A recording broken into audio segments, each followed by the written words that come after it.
What's up, everybody, and welcome back to Enjoying the Review. I'm your host, the incomparable Zach Jones. And guys, the moment has come. Everyone's eagerly been awaiting the Season 2 finale of Severance. That's right. So today I'm going to be reviewing and recapping Severance Season 2, Episode 10, entitled Cold Harbor. Guys, real quick, before I get into things, I want to remind you, if you haven't already, please subscribe to the YouTube channel. Thumbs up, comments, positive reviews, all that good stuff. If you like, you can listen in audio form on your podcast catcher of choice. You can follow me on Twitter at Zach Jones Live. That's ZachJonesLive. Or you can follow me on Blue Sky at Enjoying the Review. All right, guys. So the big question is, did this season 2 finale of Severance live up to the hype? And I'm going to say I think it mostly did. I would say this episode met my expectations, didn't necessarily exceed them like I would say the finale of season 1 did, although that's almost not fair because I think the finale of season 1 is just probably one of the greatest episodes of a show in recent history, and that cliffhanger went out on, just got everyone's mind racing. Now, how this episode ended, I'll talk about it. It did put a few things in my head, but I don't think, got me nearly as much as that season 1 finale. So score-wise, let's talk about it. I think I'm going to give this an 8 out of 10. I thought this was very solid. Very much enjoyed it. And so before I get into the recap, I'm just going to bullet point some of my big takeaways from the episode. So there will be some spoilers in here. So spoiler alert right off the bat here. Actually, before I get into anything, I just want to say kudos to the acting all around. I don't think there's a bad performance in this show. And I think Adam Scott, the lead, he definitely proved his chops on this episode. You got the great scene where he's basically talking to himself as any Marc to outie Marc and back and forth, and making them feel distinct and like separate characters. Just a really great job. Okay, so let's get into theories. So one thing that was confirmed in this episode was, a long-held theory that I know a lot of people had, which was Marc was in some way, when he does his job, when he moves the numbers, he is in some way manipulating Gemma's mind. And that theory confirmed. That is what's happening. I will say, though, I thought we would get a kind of a bigger revelation of what Cold Harbor is meant to accomplish. And we still don't get a concrete answer to that. We're still kind of left, with that mystery. I will say, though, one thing in this episode I didn't love is, I've talked about it in prior reviews, but I said I'll be kind of disappointed if there ends up being like a big supernatural twist to the show. And now I kind of think there might be, because we get the scene with Mr. Drummond where, he's preparing the goat to be put down. And he has this line that the goat is going to be entombed with, I believe, Gemma. And then he's like, does this go up to the task to carry like her soul and find the soul of Kier Egan or I don't remember the exact line. It wasn't that specific, but it makes me think like maybe their overall goal is to somehow like bring the spirit of Kier Egan like back to life in a new body or something along those lines. And I hope I'm wrong about that, because I don't like that as a theory, and I don't like the show taking quite such a supernatural bend. So I'm hoping that's not the case. But that line, and I'll get to the exact line when I do the recap, but it definitely made me think that that might be the case, and there's going to be some sort of supernatural shenanigans. And then I was just thinking, like I mentioned, when season 1 ended, like it really made you think of things, what's going to happen. I don't think I got quite as much off of this season 2 finale, but I think there's a few things that are interesting. So, what do you guys think Gemma's fate is going to be? Because my thing is if she does expose her story to the world, like, because we know for story purposes, like Lumen has to continue, right, as a company. But like, if the world does find out that she's alive and was held by Lumen, like Devin mentions in this episode, like, wouldn't that bring Lumen as a company down? And so I gotta imagine there's gonna be a story reason, like maybe why her story doesn't get out. Like maybe they threaten Marc if she were to go to the press and tell her story or something like that. And then that's the other thing is, Marc's fate, because he's in a predicament now where, like, what does Lumen do with him? Because if Gemma's story did get out, it would just make them look worse if they didn't let Marc out. But then, like, a part of me thinks that, like, for story purposes, they're almost going to have to have Marc kind of be kept as a hostage at Lumen and, like, not let outside, let him become outie Marc again. I think it's going to have to be something like that. Like, Gemma can't tell her story, or they'll harm Marc, or something along those lines. I don't know. So that does get me thinking. And then it's just like, in any Marc and Helly's relationship, you got to figure that at some point Helly is going to go back to being Helena. And also right now they're on the run. Obviously they don't have a lot of places they can go, but you kind of wonder if the season 3 will open up with them, like, running into a different part of the building they've never been before, maybe running into a completely different department.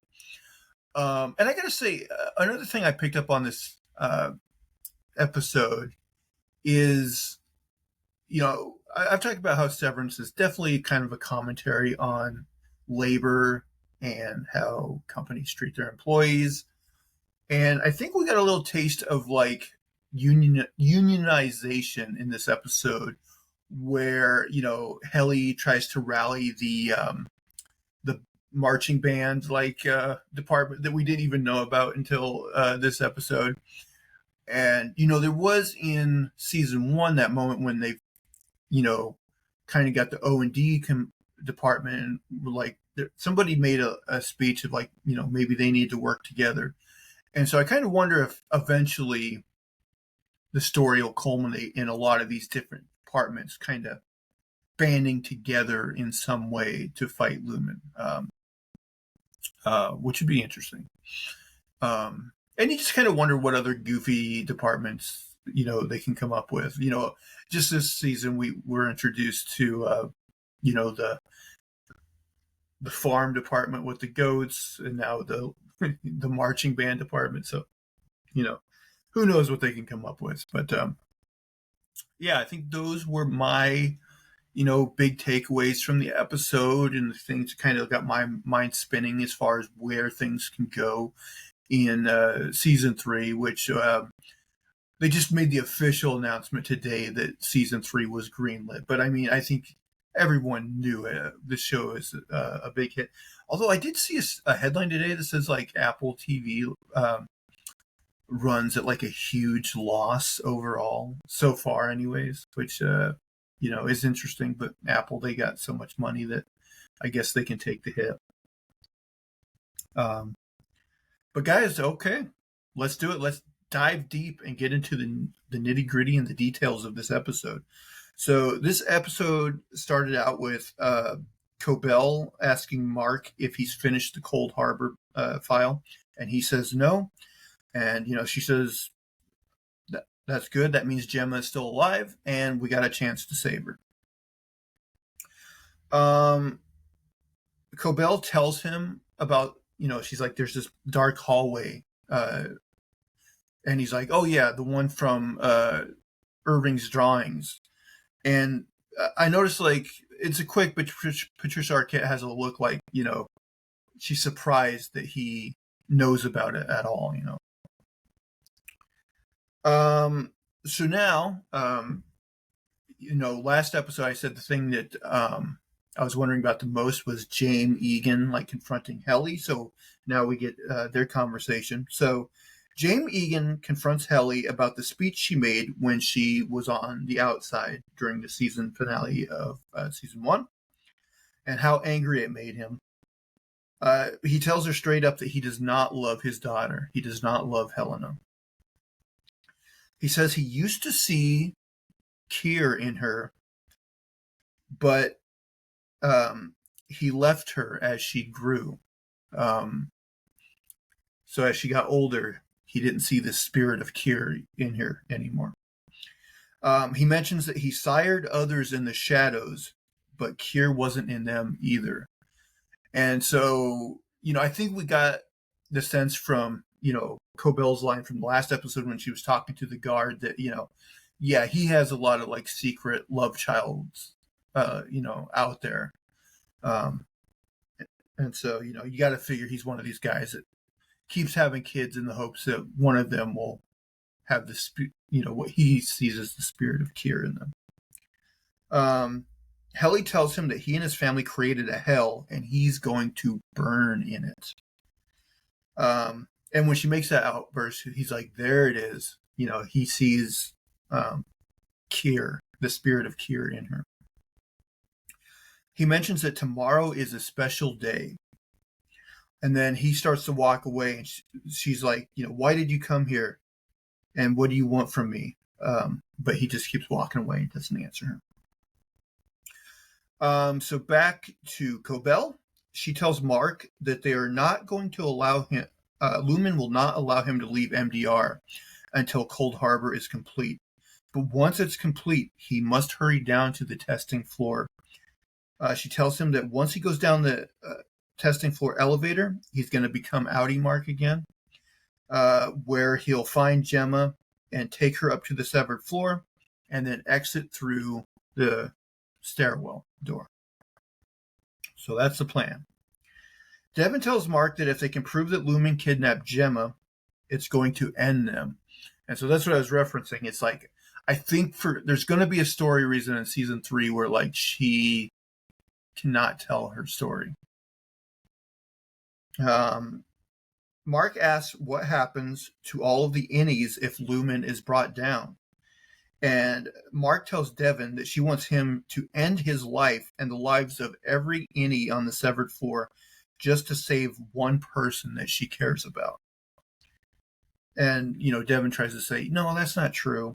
And then Cobell tells him that it doesn't have to be the end of his life. So Devin ends up giving Marc a video recorder that has a message from outside Marc. And he is to record his reaction to it and then walk outside, become unsevered and be outside Marc again. So in the message from outside Marc, he apologizes to inside any Marc and says he created him as a prisoner and an escape from, what he was going through. He says that Lumen told him that he would be, any Marc would be happy and content. But now he realizes how much of a nightmare he's been living. And he tells him that he hopes he'll give him a chance to make things right. So he goes outside. Of course, now he's flipped to outside Marc, and he's watching the message from inside Marc. Any Marc thanks him for the apology, but he says that nightmare isn't exactly the right word he would use to describe his life. And he says, whatever life he and the other innies have, they do not want it to end. So Audi Marc records another response. He says he understands how Innie Marc feels, but tells him that Lumen doesn't have to be his whole life. He tells him about the reintegration process that they are going through. And he even mentions, you've probably had some weird visions lately, and that's what it is. He says that once Gemma is free, he will finish the reintegration process. He tells him that their life belongs to both of them, and he wants to share it with him. And so they start going back and forth, messages back and forth.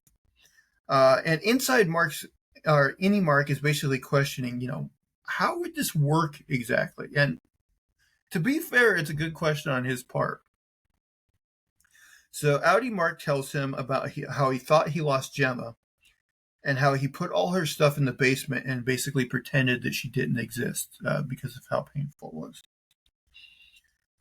He also tells him that Cobell told him that he has feelings for someone on the Severed Fort, that Innie Marc does.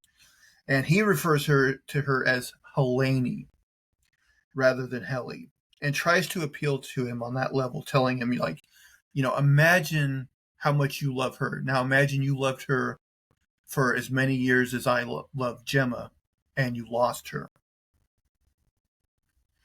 So Innie Marc corrects him and tells him that her name is Helly, and that he would know that if he took an interest in his life, prior to tonight, when he needs something from him. He tells him that he will lose her if he goes through with Audi Marc's plan, because her Audi, Helena, won't reintegrate, assuming that reintegration is real and that every word out of your mouth isn't a lie. He's talking to Audi Marc. And, I like this conversation because Innie Marc is completely right. Like, he really has no reason to trust Audi Marc. And the point he makes is valid. If he goes through with the plan, he's going to lose Helly. But then again, it seems, it seems like he's doomed to lose Helly in one way or another, right? So no matter which way it goes. So Audi Marc says he is just trying to save his wife, and that he will not abandon Innie Marc if he helps him. And Innie Marc basically tells him, I think you're lying. And that if he helps him, he will just disappear, along with every other Innie on the Severed Floor. So he's like, I'm going to help you, and then I'm just dead. All my friends are dead, Audi Marc asks him if he can please just trust him, and Innie Marc says no. So Marc tells Devon and Cobell what happened, and Cobell asks to speak with Innie Marc alone. So this is where we get now a little bit of the revelation about MDR. She tells him that MDR numbers are his wife. He says they are a doorway into Gemma's mind. She asks him what he sees when he looks at the numbers. And he says he feels different things like sadness. And she's like, whoa. And then she mentions these tempers that we've heard before. So whoa, which I guess coordinates sadness. Frolic, which I imagine frolic has to basically mean happiness or joy. Malice must mean anger, and dread must mean fear. She says the clusters of numbers are her tempers, the building blocks of her mind. He asks what he is building. She says every file he has completed is a new consciousness for her, a new Innie. And this is something, I kind of put together when I reviewed the Gemma-centric episode, is that, it seemed like she was a different had to be a different personality or any within every single room. He mentions that he's completed 24 files previously. And Cobell says that Cold Harbor will be the last and that tomorrow will be his final day at Lumen. She says he will have served his purpose and so will she have. He asks her why she is telling him all of this and why she is really there. And she tells him that there will be no honeymoon ending for him and Helly. She says that she is an Egan, and he is nothing to them. She says they are just using him, and he, of course, this angers her. He says he does not believe her, and she, basically screams at him as he's going away that reintegration is his only chance. So Marc tells Devon that the next thing he sees better be the severed floor, or Audi Marc will never see his wife again. So you really saw any Marc kind of, his character come into his own in this episode. Cobell tells him before he leaves that she does care for him. And which is interesting because you still got to wonder what her play is.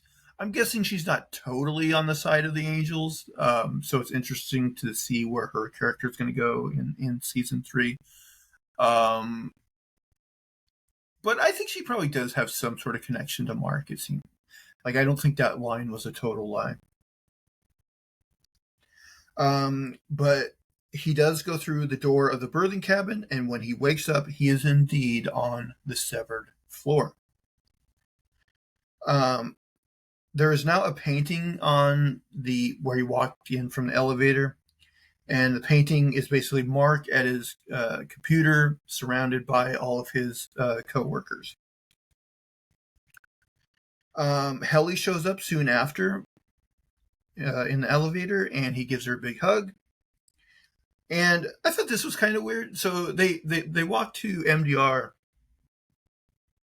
and instead of the lights totally being on like they normally are, like the lights are off, but as they walk, the light directly above them like keeps pace with them. So it's basically kind of a spotlight as they're walking through, And so when they get to the office is dark, but there's a spotlight on a statue of Keir Egan, and in his hand there's an envelope for Marc, and it reads, "Marc, the founder wished to witness the historic completion of your 25th file. Helly R. Shall also bear witness from her chair. Goodly splendor upon your victory. Love, Mr. Milchick." And then like inside the card, he opens it up and it has like a pop-up waffle, a reference to the waffle party. All of a sudden their desks become illuminated and Marc's computer starts up. So, he sits down on his computer and Helly tells him that James Egan came to see her. And, the whole thing about what he said about the fire of Keir being in her and how today is a special day. And Marc tells her he knows why they are doing this. Milchick, and he has like a little clicker and he turns on all the hallway lights. And at this point, Dylan shows up inside the building and Milchick is there to greet him. And, Dylan is surprised to be there, and he's like, "What happened? My Audi said no, to the resignation." And he also notices the new painting, and we see that this painting is entitled "The Exalted Victory of Cold Harbor."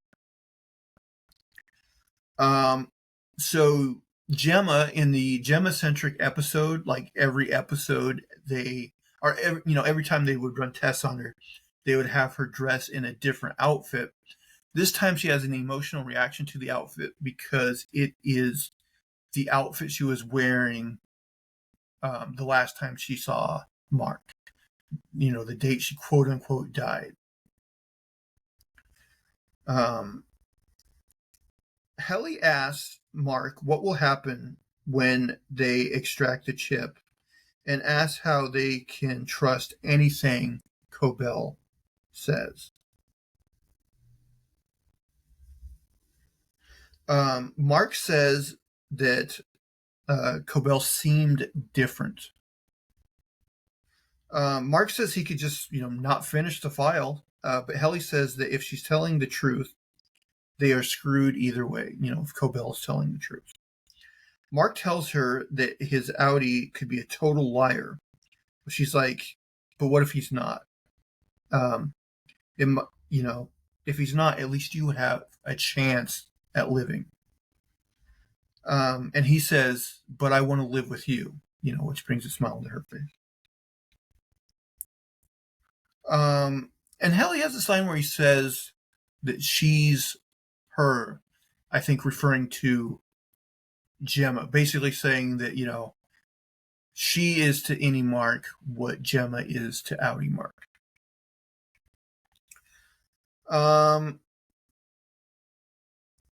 And so Marc is convinced to go through with the plan, and he begins to work on the Cold Harbor file. So now we go over to Milchick. He has a scene with Dylan. This was a bit weird. So Milchick gives Dylan a written response from his Audi. And he's like, because I believe this is going to, give you an embarrassing reaction, I'm going to leave the room. And then he awkwardly, he hands it to him, and then he runs out of the room, which is definitely weird because as he reads this, it's really not anything that makes him embarrassed. It's so Milchick's reaction in that scene is very puzzling. It was amusing, but I'm I don't really understand it, but okay.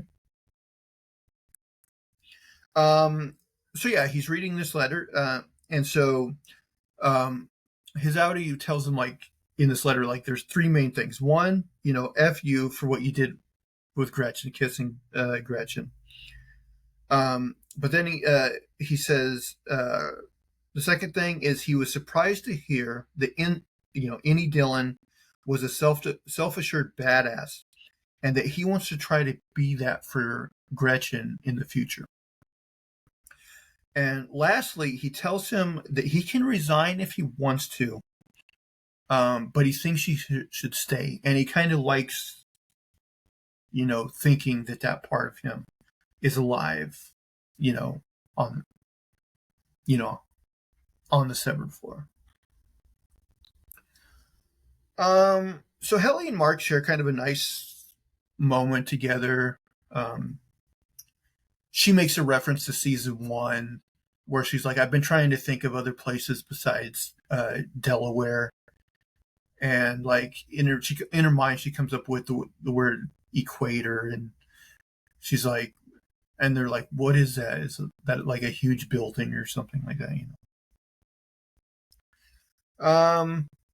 And then she tells him she wishes they had more time.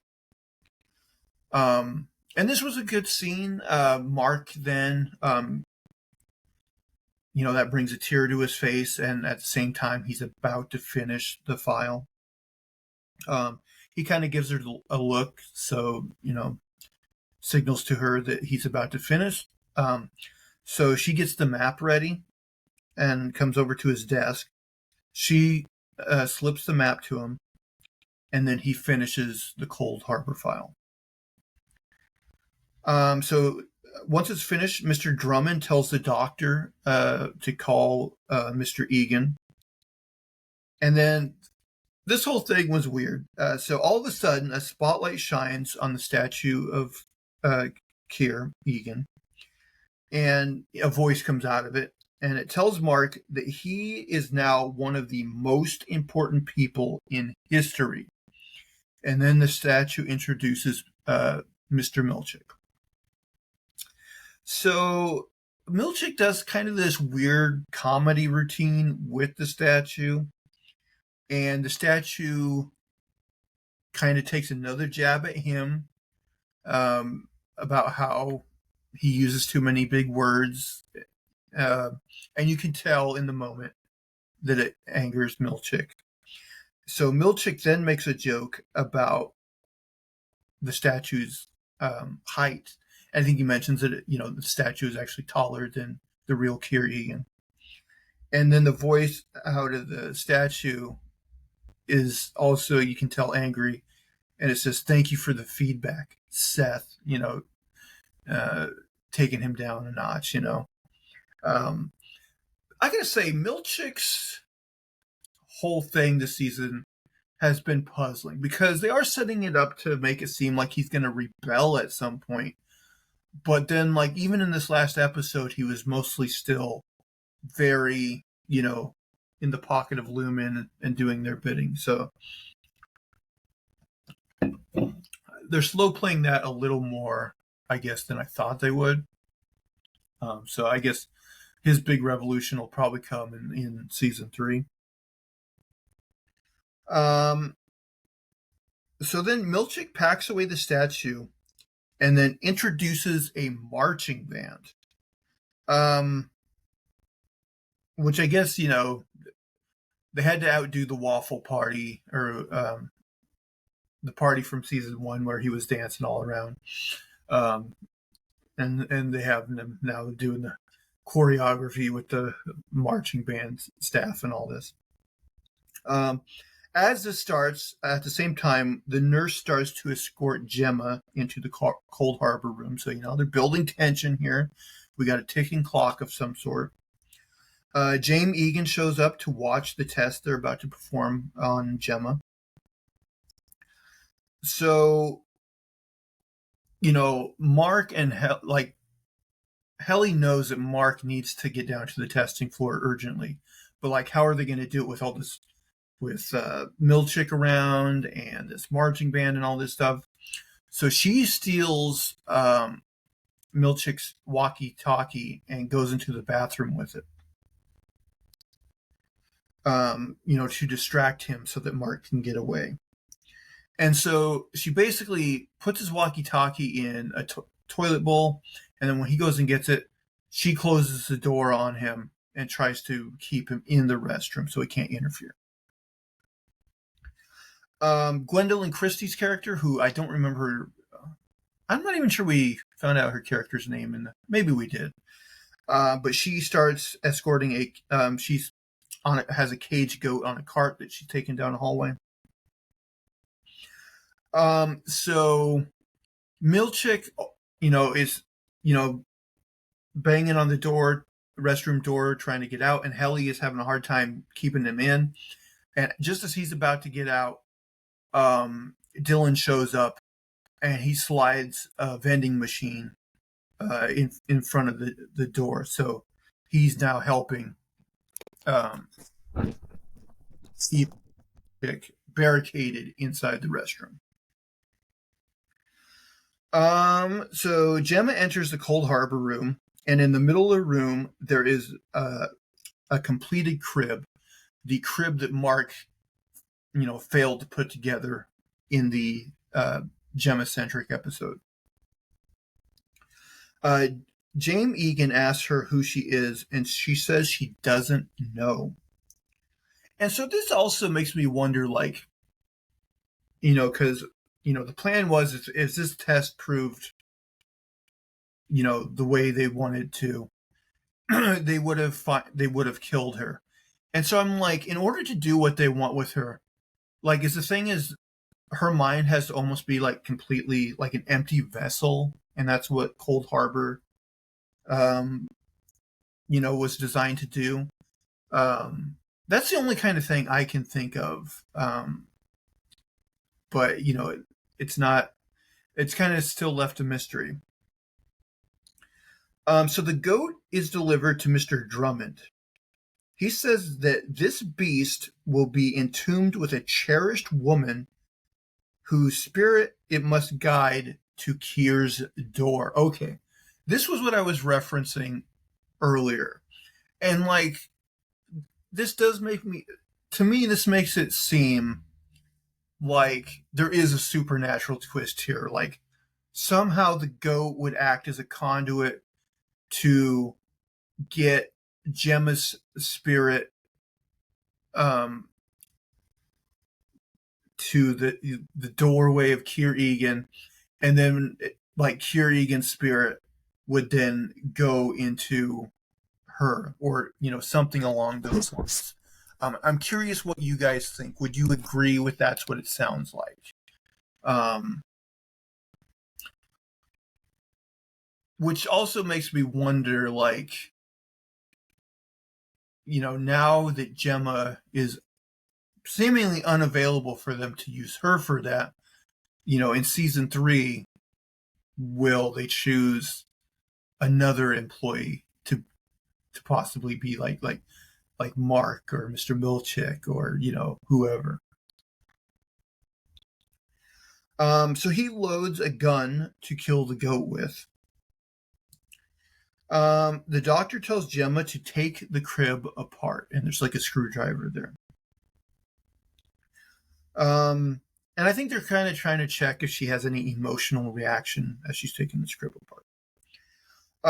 Mr. Drummond gives the gun to Gwendoline Christie's character, and she is about to, you can tell she doesn't want to, but she's about to reluctantly kill the goat when Marc starts banging on the door on the other side of the hallway from the room they're in. He's in the middle of searching for the dark hallway. So Drummond opens up the door and he starts fighting Marc. Like, he punches him and they get into a fight. But basically, Drummond, he's huge and he gets the upper hand. And he starts choking Marc, seemingly going to choke him to death. And that's when Gwendoline Christie's character threatens to shoot him. He knocks the gun out of her hand, and then they begin to fight. And then she gets the upper hand and almost kills Drummond, but Marc stops her because he wants to use Drummond to help save Gemma. So Gemma, she's taking apart the crib, and the doctor says the barrier is holding and that she feels nothing. And so that line also, I think, reinforces the whole thing. Is like, they really need somebody to be an empty vessel in order for them to do what they want to do. So Marc takes Mr. Drummond to the black hallway at gunpoint. But when he goes down the elevator and he changes into Audi Marc, he accidentally shoots Mr. Drummond with the gun, and he just bleeds out from the neck, like, horribly. Which it's one of those like funny, violent moments, where he didn't mean to do it, but like, it's like, whoops. Okay, we find out, and this, they might have mentioned this before. The department that this marching band comes from is the C&M department, the choreography and merriment department. And with all the like, weirdness going on with like Helly and Dylan trapping Milchick in the room and everything, they're about to leave when but Helly gets up on a desk and she pleads with them and tells them that if Milchick gets out, they will be eliminated. And she's basically like, I'm sure you guys have experienced this too, where friends of yours, other members of your department just up and disappear forever, and you can tell by the looks on their faces that they're like, yeah, that has happened. And so this is what I was talking about, where this seems like kind of a commentary on unionization and working together to thwart like a company that doesn't treat its employees correctly. I did find this interesting. So Helly tells them that Lumen gives us half a life and thinks we won't fight for it. And she goes, Isn't that right, Mr. Milchick? And depending on how you interpret that line, it could be her standing up to Milchick, but it could also be her inferring that Milchick may also himself. That is like a popular fan theory that Milchick is severed, although, I don't know if I totally buy into that, but it is totally.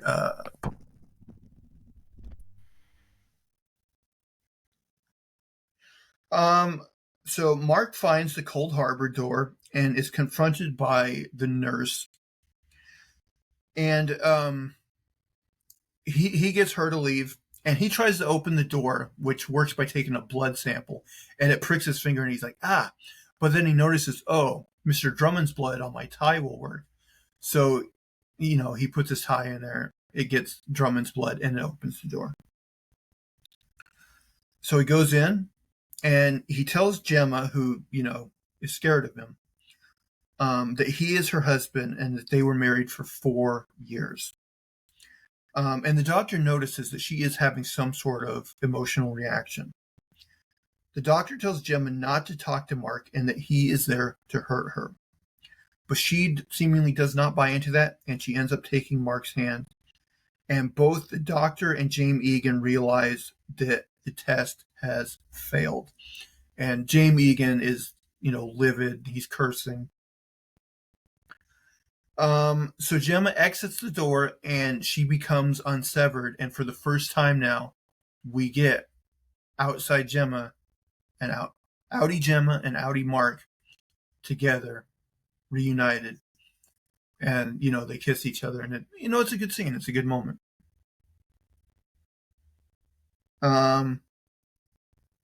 So a building alarm starts blaring. And by the looks on their faces, I think both Helly and Milchick realize that Marc made it to the testing floor.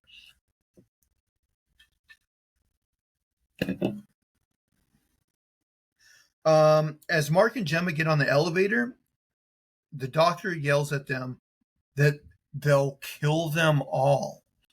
I'm guessing he means that as a threat to, if you don't stop, we're going to kill all the innies. So they kiss while they're in the elevator, but then they seem confused because they turn into Miss Casey and Innie Marc. So Marc and Gemma run towards the exit, while at the same time Milchick escapes the restroom. However, Dylan and the marching band block Milchick's way, and we get another season 1 where Dylan says, "F you, Mr. Milchick."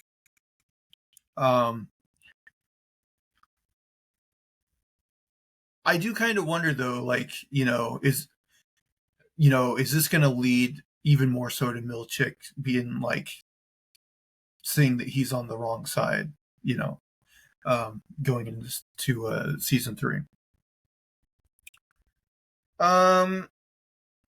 So Marc has Gemma, they get to the stairway door, and she goes through, but Marc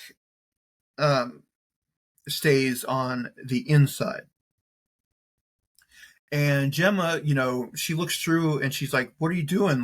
Come on," and just starts, pleading with him to come with her. But obviously he's conflicted.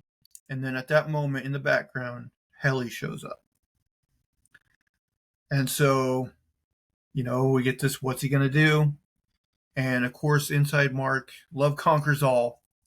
He chooses Helly. So they hold hands and they start running down the hallway.